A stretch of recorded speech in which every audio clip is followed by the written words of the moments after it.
morning, everyone. Good morning, everyone. My name is Neil Levesque. I'm the Executive Director of the New Hampshire School of Politics at Saint Anselm College. I don't know if you realize this, but you're not at the New Hampshire School of Politics at Saint Anselm College this morning. So the number one question I've got is why are we outside? And that's because those great TV lights that you see when you're at the Institute, they're all being changed out today. And when Senator Scott could do this event, we said, well, we're going to capture this when we can. And so we come down here, and it's a great venue. We're very happy about today's speaker. You'll see that we didn't put up the banners that we usually do, but you'll see on each table, all of our sponsors are listed. And without our sponsors, we wouldn't be able to conduct our great Politics Night series. The series which, of course, Fred Coker, who is here someplace. Fred is right here, who started many years ago with, of course, Jack Kemp being the first and John McCain signing the egg in 1999, I believe. And, of course, for those of you who are not young, you'll remember that the West Wing, of course, series mentioned the Politics Night series as well. So we have a little history, and today is no exception. For the purposes of introduction, I'm going to introduce Jim Brett. We all know Jim Brett being the person most known to many businesses here in New England. He's probably the most well-known person. I realized this when I went to a Red Sox game with him, and people were yelling, "Hey Jimmy, hey Jimmy, hey Jimmy," from all everywhere. It was like going to, Patriots game with Tom Brady. And but on a little bit serious note, I will tell you that Jim's just been reappointed chairman on the committee for people with intellectual disabilities. It's a post he's held for a long time. And on a very serious note, when a lot of us are heading to the golf course on the weekend or our boats or doing whatever we're doing, Jim is committed to doing this. He goes across the country for this committee, and he spent a lot of time and effort giving back to people. And so, without further ado, Jim, where is Jim?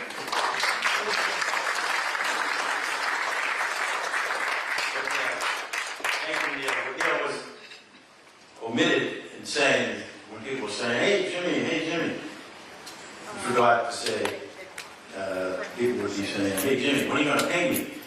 I'm looking for you. So, but we want to thank Neil Levesque, the Institute of Politics, for all that they do. They put St. A's on the map, what they've done there in the Institute, and it's really because of Neil. And we're grateful to have that relationship with the Institute.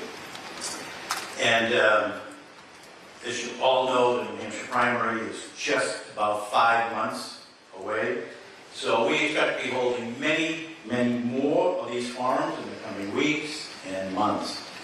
The New England Council, for the benefit of a few people who may not be familiar with some of our activities that we have planned, I would just like to give you a snapshot. In the coming weeks, we'll be hosting events with several members of the New England Congressional Delegation, including Representative Lori Trahan, Representative Jake Auchincloss, Representative Catherine Clark, Representative Zach Moulton, as well as Senator Sheldon in the White House. That's just in the next couple of weeks. We're also looking forward to a program in Boston later this month with the newly elected Attorney General of the Commonwealth of Massachusetts, Andrea Cameron. Of course, we hope you'll all be joining us for our 2023 annual celebration on October 26th at the Omni Hotel in Boston, where we will honor several incredible New Englanders of the year. And as of this morning, I think we're up to 170 tables. So we'll probably have between 1,700 and 1,800 New Englanders gathered.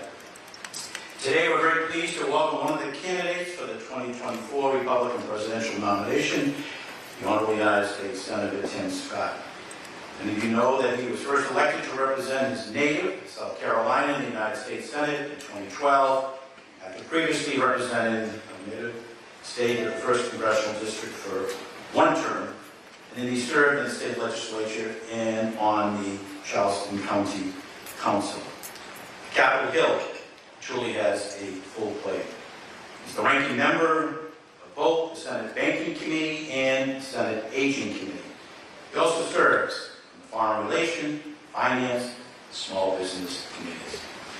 Throughout his career in public office, he has made it a priority to work to create opportunities for every American family. I know that he's particularly proud of his work to create opportunity zones, which is part of the 2017 tax reform, a measure which has infused $75 billion in private investment into distressed communities across our country in just a short 4 years. Early this year, he announced his candidacy for the Republican presidential nomination, pledging to continue to work to create economic opportunities for all Americans and to advocate for conservative values. We are honored that he could join us here today as he campaigns in the Granite State to tell us more about his vision for the future of our country. Please join me in giving a very warm New Hampshire welcome to the Honorable United States Senator Tim Scott.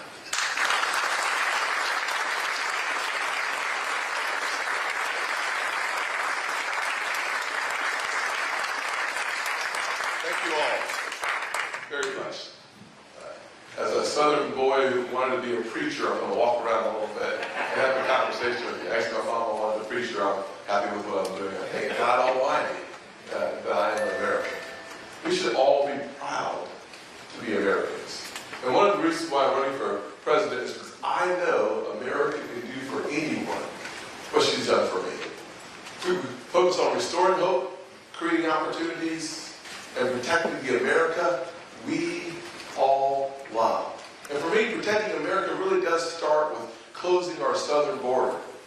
We've lost 70,000 Americans in the last 12 months because of fentanyl. Precursors come from China, manufactured in Mexican labs, and then the Mexican cartels bring them across our southern border. We also need to stop the flow of more than 6 million illegal immigrants to our country. If we're going to protect the America that we all love, we are going to also have to back the blue. It is so important for us to refund local law enforcement through the grants that we make available in the federal government. One of the things I've done over the last several years has been the leading Republican in the Senate for negotiations on police reform. And the result of our negotiations was to increase police grants by over 400% to make sure that the best training, the best resources, so that the best want to wear the badge. Today in America, 1 out of every 5 law enforcement positions on the local level go unfilled. You can't demonize and defund local police and not expect chaos in the streets of America. If we're going to restore hope, in my opinion, we have to focus on school choice. We need to make sure that every single parent and every single zip code has quality education. When a parent has a choice, the kid has the best chance to succeed. That's really important to me because as a kid who grew up in a single-parent household, mired in poverty, I went to 4 different elementary schools by the 4th grade. And so I understand the transient nature of poverty. And every time we equip a mom with choice, we equip her child with that chance. And if we are going to create opportunities, we have to protect the goose that lays the golden eggs.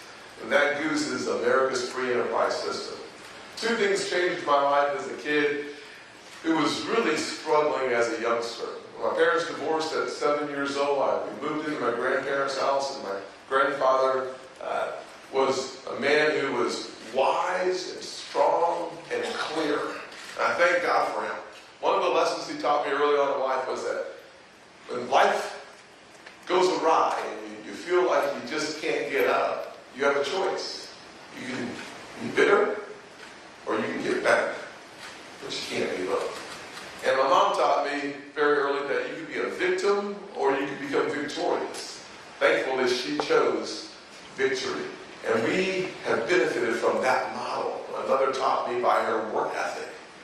By working 16-hour days as a nurse's aide for slightly more than minimum wage, that there's dignity in all work.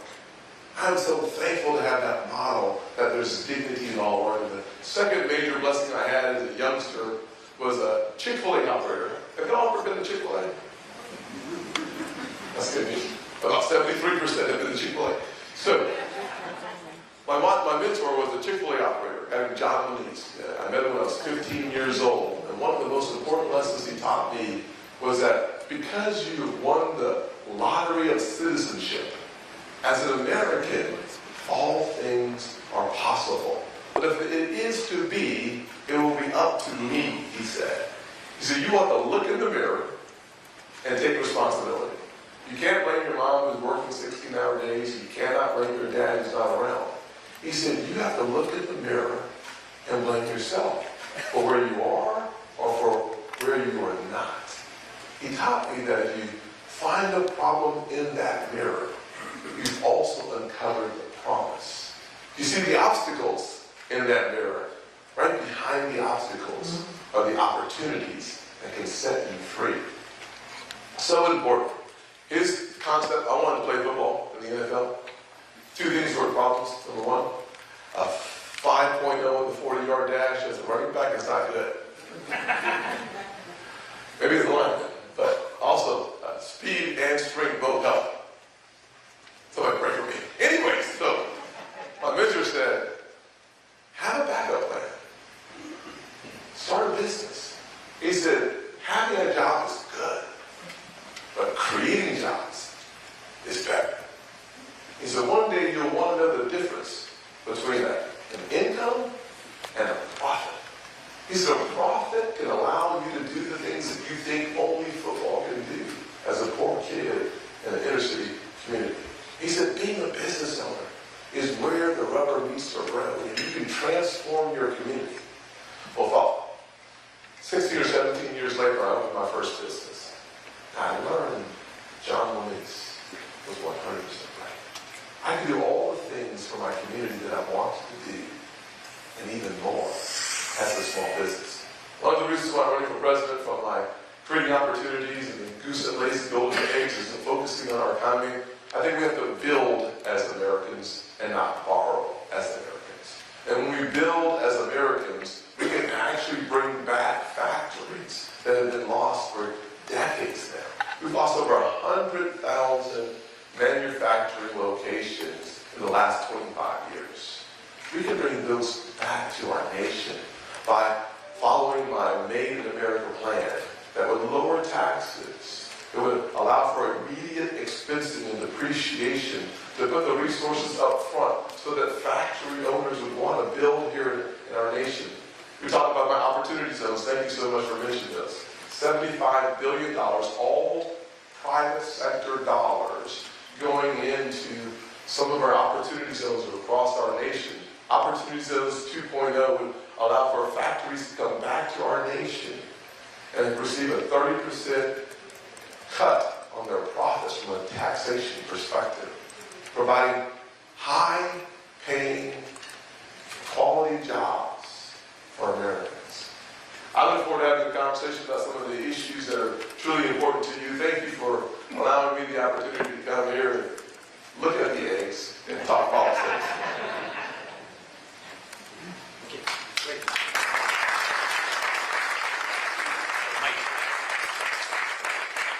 Senator, President has indicated he'd like to give additional support to Ukraine. There are members in Congress right now who are debating whether they're going to do a continuing resolution, keep government open beyond September 30th. But one of the things that they're looking for is defunding Ukraine. Your thoughts on whether we should continue our support for Ukraine? Thank you for the question. Two things we have to do, walk and chew and gum at the same time. The first thing that we have to recognize is there are millions of Americans who are frustrated that our porous southern border is still wide open, it's insecure, unsafe, and that brings challenges from a national security standpoint. Perhaps the strongest, most important national security risk we have today is the open southern border. I say this, our ability to walk and chew gum is really important. From my perspective, we have not heard from the President of the United States what is America's national vital interest in Ukraine. Our national vital interest is in degrading the Russian military. We've been very effective at doing that with our resources and the very high price of Ukrainian blood.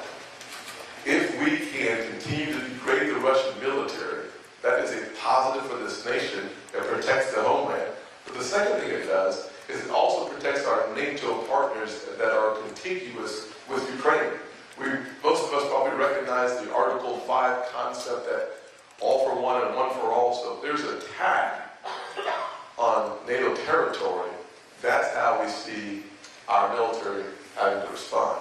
By degrading the Russian military, we actually keep our men and women in uniform safe and at home.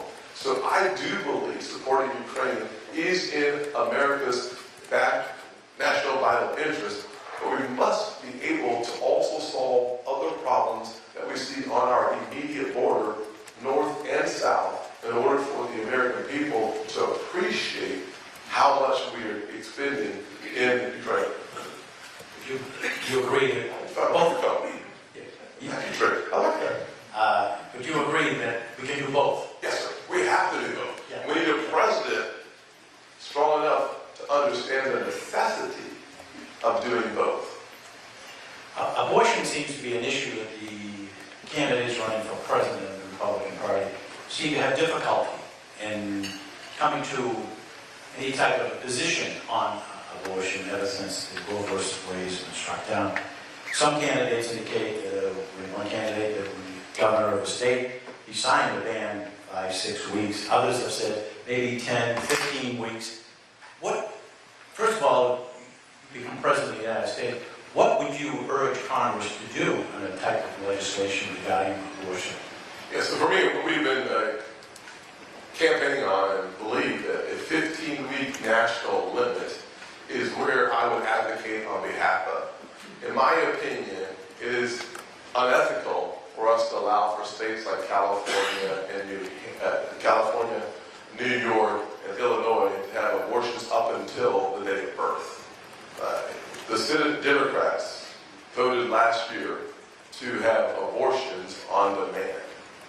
47 out of the 50 European nations have abortion limits between 14 weeks and 15 weeks. And so what I would suggest is that we focus our attention on having that 15-week limit. I believe it would take my entire first presidency, my first 4 years, to even get that accomplished. We have to win the hearts and minds of the American people. The good news is about 72%, nearly 3 out of 4 Americans agree with a 15-week limit. To get that through Congress, however, it would take the entire 4 years likely. If you were the Republican nominee for president, can you name 2 or 3 people you'd be looking at as your running mate? Thank you. Oh boy. Yes. You know, maybe a couple. It's hard not to think about folks that would be great. Like my great friend Troy Galley would be a wonderful person. Though he's from South Carolina. He says he can't afford the alimony, so he's not coming back to politics. But I like him a lot. He's brilliant, man. There's a guy named John Ratcliffe, who is the former director of national intelligence, former prosecutor, member of Congress, who served incredibly well. Obviously, no fool. I talked to Chris Sununu on a consistent basis as well. Smart, clear, without any question, and has a fantastic mind. Mike Pompeo is another person that I believe that has a strong boring on some of the most important issues. He is perhaps, as a NATO Academy grad, #1 in his class. He went to Harvard Law as well. I don't hold that against him though. So the truth is that he is just a brilliant man who has a strong backbone and someone that I came into Congress with. We've worked together really well. I've traveled with him, so I understand and appreciate his commitment to America. What we need, in my opinion, is an optimistic, positive messenger and team anchored in conservatism that wants to make sure that America remains the city on the hill and believe that our nation is not in decline, but under President Biden, we have been a nation in retreat. Senator, you made some headlines yesterday and even today in the New York Times when you were asked about the work stoppage of the auto workers in Michigan, and your quote was, "You strike, you're fired," reminiscent of Ronald Reagan. Can you just expand on that quote? Yes, certainly, happy to. It's also nice to be quoted accurately, which was really difficult for me to do. I remember exactly what I said. I was talking, someone asked me a question about the UAW, and one of the things I said was that, in the Ronald Reagan years, when the FAA had their strike, one of the things he did was he fired them. Obviously, the president doesn't fire most in the private sector, but he can do so in the public sector. And importantly, as a note, and I think this is really important, I use that as a bridge to have a conversation about the fact that unions that are negotiating too often overpromise and underdeliver. So much so that President Biden's first bill, the COVID relief package, y'all remember the COVID relief package? $1.9 trillion worth of spending, checks going in the mail very quickly. The only thing missing in the COVID relief package was the COVID relief. 1% for vaccines, under 10% for COVID-related health, but $86 billion to shore up the retirement plans that were going belly up within the unions. I brought up the Ronald Reagan years because I do think that we need to have front and center the example of a president who stood strong and today's president who stands weak. So weak that he's using there's no such thing as a federal dollar. They're all your dollars, our dollars, as citizens. Taking $86 billion out of our collective pockets to use that to shore up the unions, in my opinion, is wrong. Third thing I say, really important, is that as a member of the Finance Committee, I will never forget the union widow who was promised $4,000 a month in retirement and needed to depend on the federal backstop of $1,000 a month because she was promised something and not delivered. When your negotiations want to have 32-hour work weeks, but more money, and a 4-day work week and higher benefits, the truth is that we all pay that higher price, but the ultimate payer has been recently the American taxpayers. And so that's what I said, but they only clipped it with a benefit. Immigration is front and center in so many people. And so many of our New England states are seeing an increase in the migration numbers. There are some elected officials who are saying, why can't the federal government make it easier for these immigrants, migrants to get work permits, get them working right away rather than just staying in the shelter? Your thoughts on how we can address some of those issues involving migration? Yeah, so for us to have a serious conversation as a nation about immigration, the first thing we have to do is finish the wall. I think in order for us to have a serious conversation, we must first close our southern border, use the available military-grade technology to surveil our border in order to slow down, if not stop, the flow of fentanyl that has led to the deaths of 70,000 Americans, as I said earlier. We also need to make sure that we, in my opinion, reinstate Title 42, something like it. So Title 42 was for the COVID healthcare emergency. We are no longer in a COVID healthcare emergency. However, the current emergency is indeed the fentanyl healthcare emergency. By reinstating the Title 42 or something akin to it, we can reduce the illegal flow of immigrants by 50%.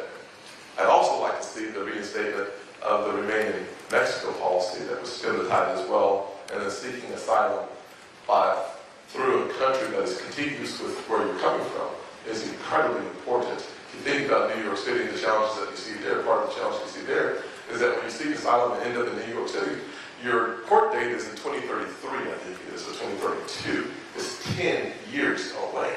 And so that only exacerbates the situation even more. I think everything that we do that encourages more folks to come here illegally is heading in the wrong direction. There's no way to not count the cost. Estimates from the Heritage Foundation has the cost of the 10-year window over near $2 trillion. Do you think that President Biden was legally elected in 2020? I do.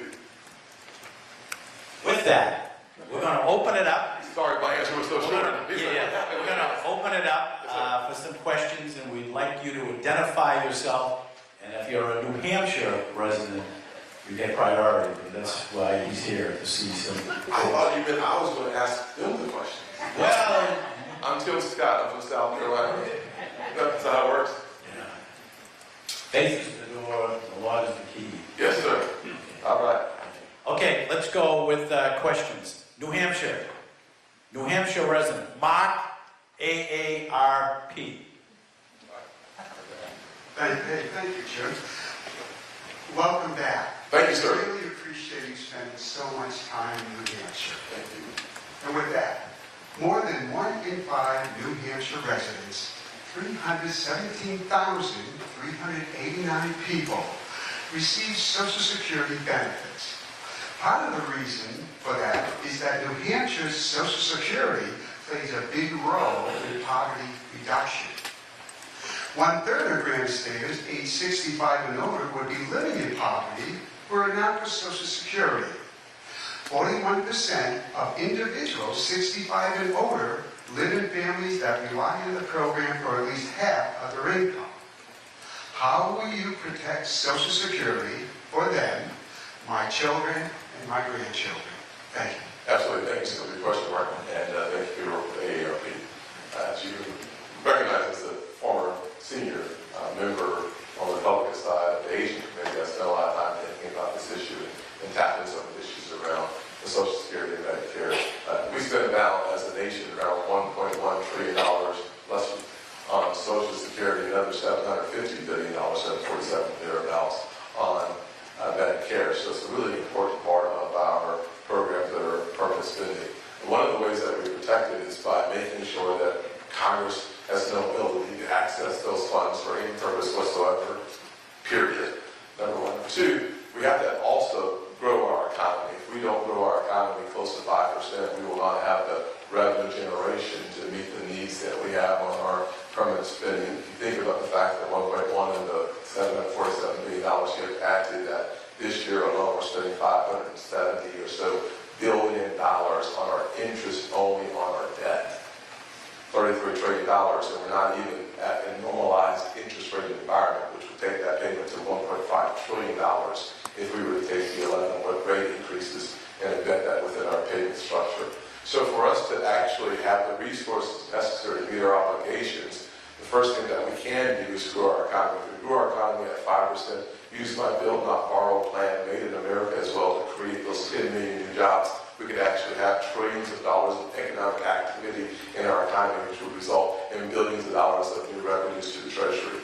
The second thing we have to do after we grow our economy is, frankly, we have to cut our spending. I think if we go back to our pre-pandemic levels of spending on the non-defense discretionary side, it would save us at least $500 billion immediately in the next few years. But long term, I believe that as you watch the trajectory of spending where we are today versus going back to the 2019 levels of spending, it's going to cost you a couple $1 trillion. So if we do those two things, we're heading in the right direction. Third thing I would say that having a president who, on purpose, overspends by 40%, as we're seeing this year, but our revenue stream is $4.8, $4.9 trillion. He created a budget at $7 trillion. That imperils all of our permanent spending programs.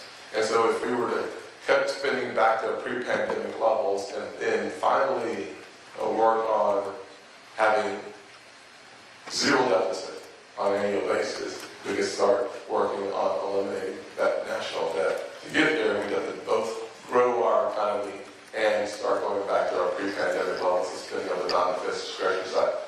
Final thing I'll tell you is that when you understand the actual permanent side of spending, it's not just Social Security at 1.1, or Medicare at 750, or live debt at 572. It's also Medicaid in the 300 billion range, Obamacare in the 200 billion range. With that, on top of that, our veteran benefits that need to be increased, from my perspective, over $400 billion.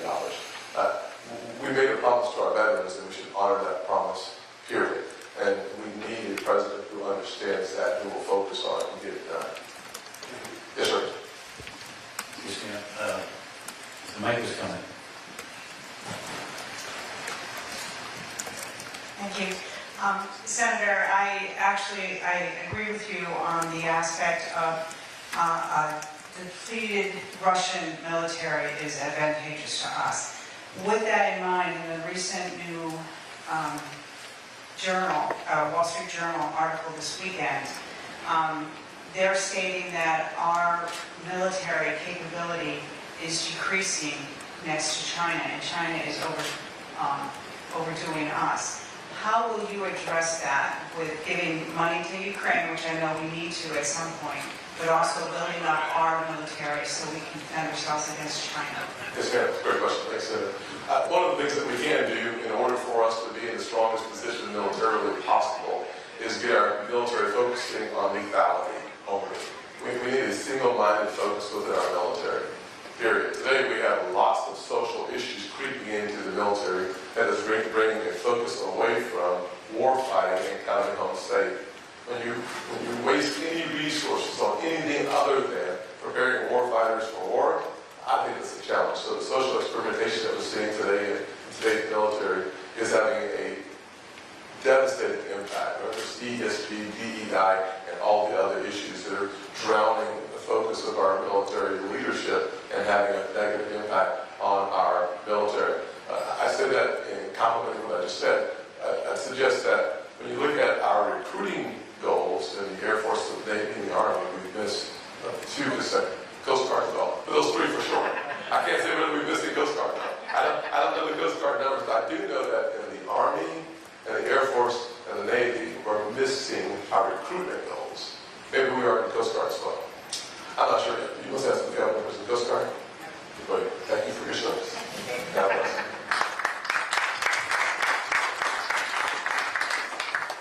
Any other veterans with us today? Let's thank them all for their service.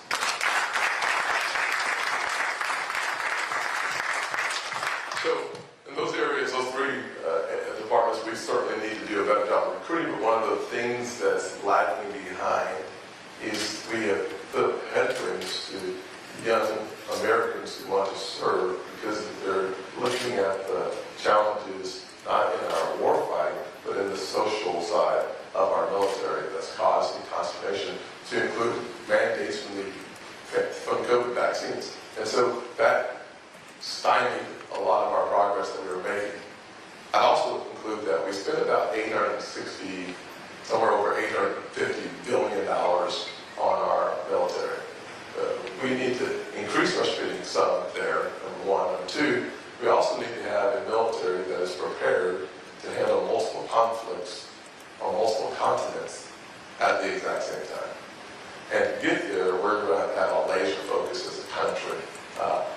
One of the reasons why we need to continue to degrade the Russian military in our best interest, because we see ourselves with only 2 near-peer competitors in the world. That would be the Chinese military and what was the Russian military. We have effectively reduced that challenge to us significantly. Their 5th and 6th generation fighters are very competitive. The hypersonic weapons coming out of both Russia and China are a problem from our military perspective. And so being in a position where we can, according to George Shultz, the last time he spoke before the Armed Services Committee in 2017 when I was there, he said, if America does not get serious about cheap, lethal, accurate weapons, we can never be very competitive. Drones and other ways, there are other means for us to get there, according to the conversations that we had during that time with George Shultz and Henry Kissinger as well. And so I do believe that our military needs to be focused, needs more resources, and needs to be prepared and capable to fight in multiple continents at the same time. I said it to say this, our world is more volatile and more dangerous than it's ever been. You watch this new axis of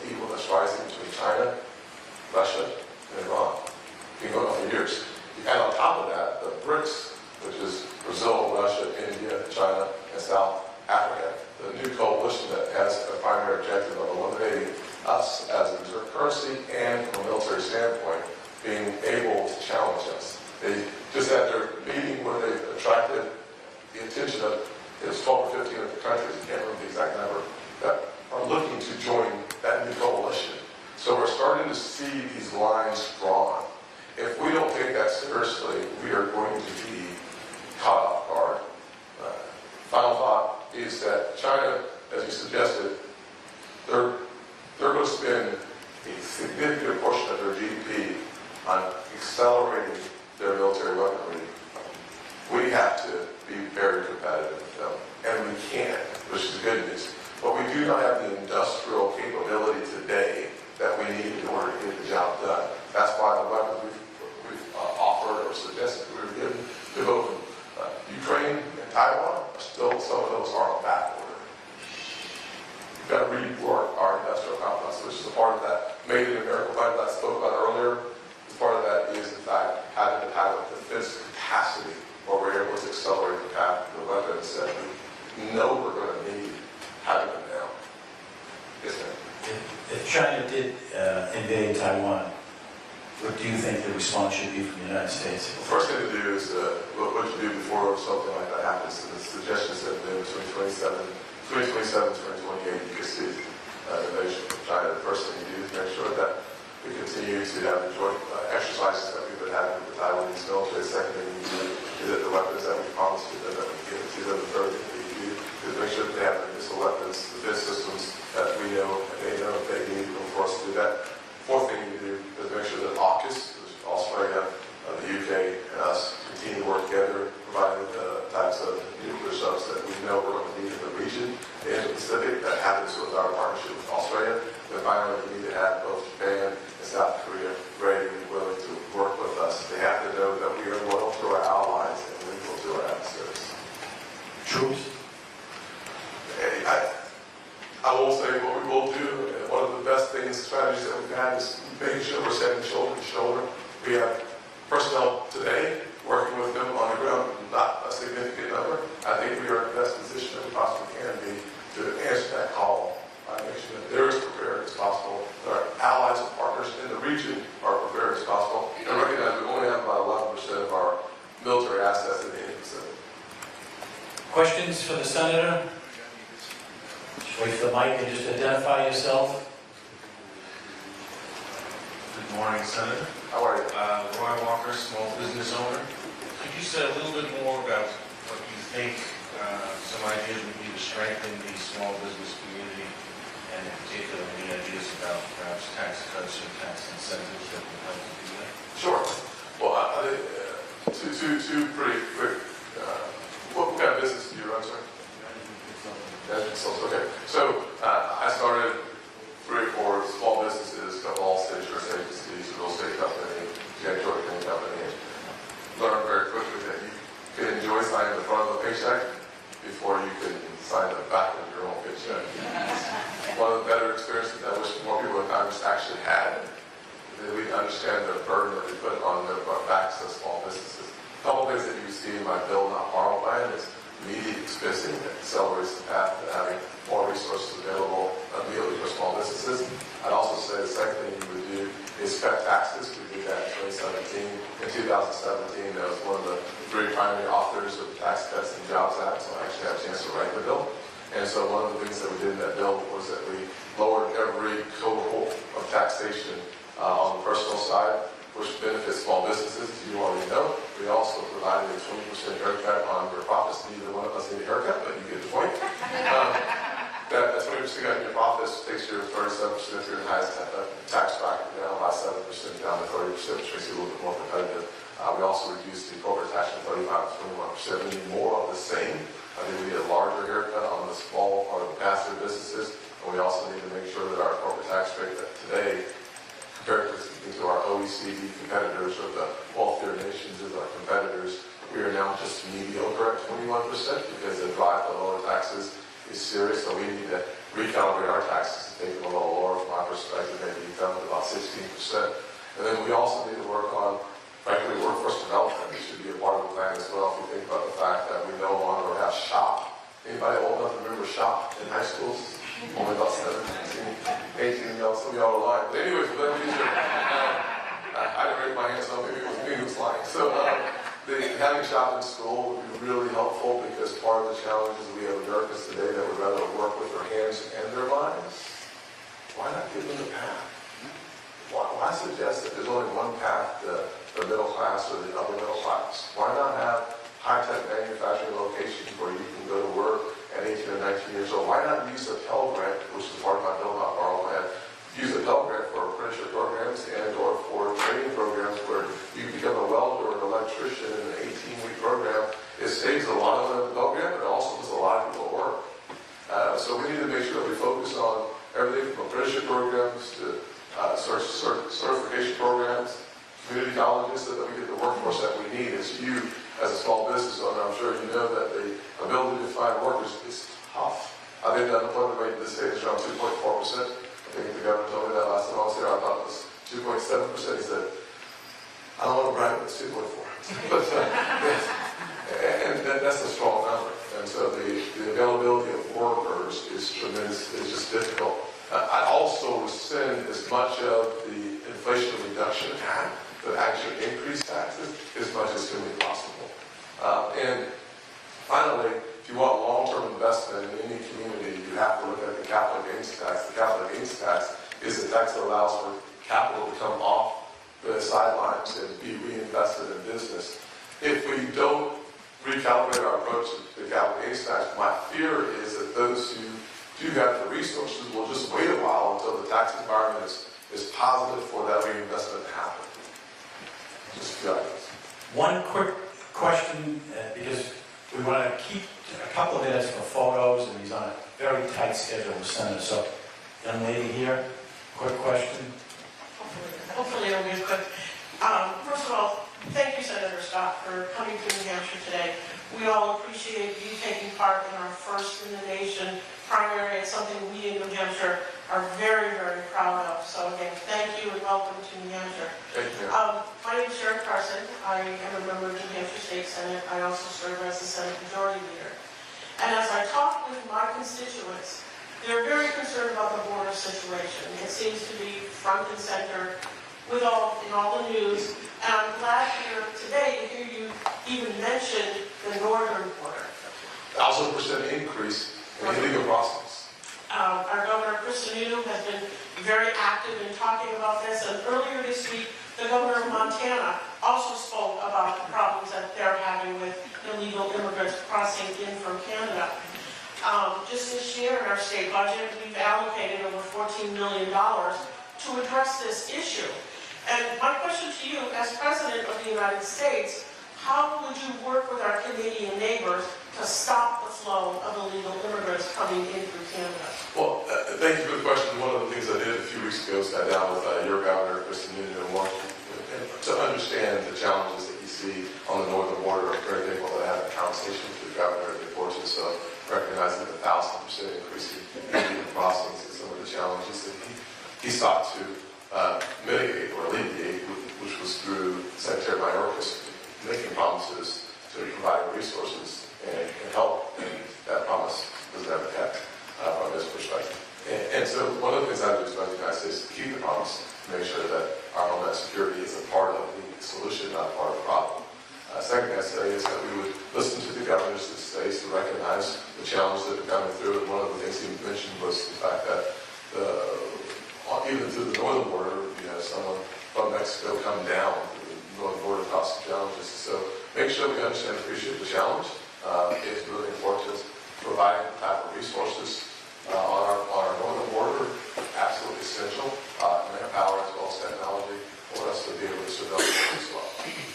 Well, with that, we want to thank the Senator for taking time out of his incredibly very busy schedule to combine politics and eggs and to express his views. As you can see, he'll answer any question.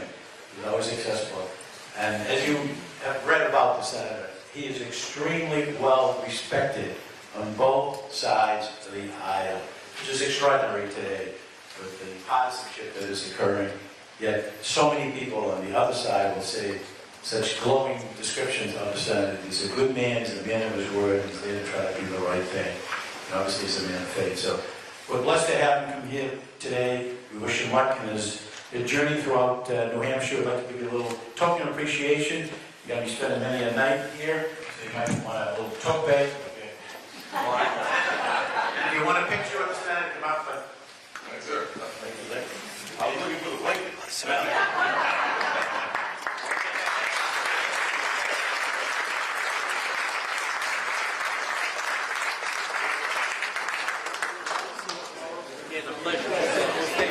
Come on, you know you want it. I don't even know who you are. You know you want it.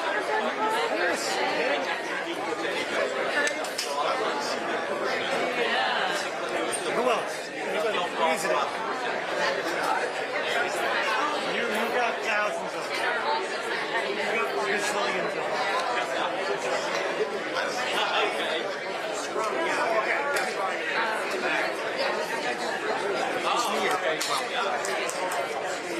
I'm saying,